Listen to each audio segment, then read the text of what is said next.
Is it blue skies for stocks? The belief that the economy is now strong enough to remove stimulus. And the economy is transitioning. First, I think we could be on the verge of a significant slowdown in the U.S. economy. Is the economy growing or shrinking? Are we in a boom or a bust?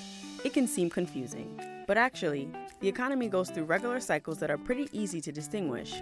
So how do economic cycles work? Think about the economy going through each cycle like the seasons of the year. Contractions are fall and expansions are spring. The peak is the hottest day of the year while the trough is the coldest. While each stage doesn't have regular intervals, they do have recognizable indicators. The first stage of the cycle is expansion. During expansion, gross domestic product growth is accelerating with a rate between 2 to 3%, and inflation is near 2%. Unemployment is between 4.5 and 5%, and stocks are in a bull market. Spring ends when the economy overheats and we see the hottest day of summer. We've reached the peak. The economy begins to slow down and prices have hit their highest levels. After peak is the contraction or recession phase. During this phase, GDP growth falls below 2%. If the economy enters a recession, GDP is actually shrinking. Usually there are layoffs as the unemployment rate goes up and stock prices fall, sometimes entering a bear market. A recession normally lasts for at least 6 months, but the Great Recession of the late 2000s lasted from December of 2007 to June of 2009. During recessions, people often worry about a depression, but depressions are rare and unlikely. A depression only occurs if economic growth drops by at least 10%.